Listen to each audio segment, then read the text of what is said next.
Rekan-rekan kita ketahui bahwa kami menangani kasus ini berawal dari laporan polisi supaya jelas clear bahwa ketika melakukan olah TKP jenazah tidak berada di lokasi. Jadi kita menerima laporan pengaduan setelah jenazah dibawa ke rumah sakit Tarumajaya, kemudian salah seorang keluarganya mendapatkan informasi bahwa saudara korban yaitu saudara Putu telah meninggal dunia karena ada luka lebam di bagian perut, utamanya di bagian ulu hati. Maka kemudian yang bersangkutan, tante dari korban atas nama Ibu Niwayan Widyartini melaporkan kepada Polres Metro Jakarta Utara. Atas dasar itulah maka kami melakukan olah TKP dan kami menyimpulkan bahwa ada sinkronisasi dari keterangan saksi, keterangan yang diduga pelaku yang kemudian hari ini setelah 1 kali 24 jam kita naikkan statusnya menjadi tersangka, dan CCTV yang sudah dilakukan analisa oleh Satreskrim Polres Metro Jakarta Utara. Singkatnya bahwa dari 36 yang kami lakukan pemeriksaan, telah kami lakukan pemeriksaan untuk merujuk pada peristiwa pidana dan siapa tersangkanya, maka kami menyimpulkan tersangka tunggal di dalam proses atau peristiwa pidana ini, yaitu saudara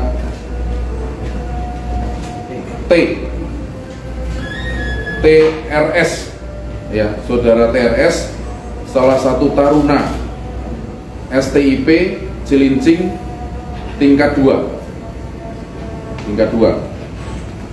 Lalu korbannya sudah rekan-rekan ketahui, yaitu atas nama Putu Satria Ananta Rustika, taruna STIP tingkat 1. Kejadiannya pada tanggal 3 Mei 2024 sekira jam 07.55 WIB. Yang menyebabkan, kemudian kami juga sudah melakukan pemeriksaan terhadap jenazah, otopsi dan beberapa ahli. Ada luka di daerah ulu hati yang menyebabkan pecahnya jaringan paru, ya. Ada pendarahan, tetapi juga ada luka lecet di bagian mulut, sehingga kita lakukan pemeriksaan dan sinkronisasi. Ternyata betul bahwa yang menyebabkan matinya atau hilangnya nyawa korban adalah yang paling utama pada ketika dilakukan upaya-upaya menurut tersangka ini adalah penyelamatan, gitu ya, di bagian mulut, sehingga itu menutup oksigen, menutup saluran pernapasan, kemudian mengakibatkan organ vital tidak mendapatkan asupan oksigen, sehingga menyebabkan kematian.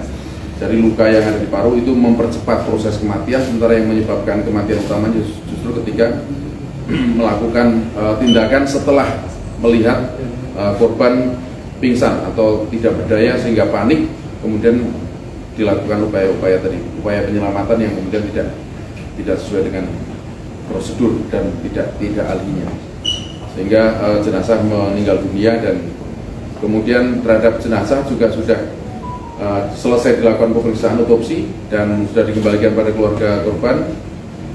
Kami mengucapkan bela sungkawa sedalam-dalamnya kepada keluarga korban. Download Tribun X sekarang, menghadirkan lokal menjadi Indonesia.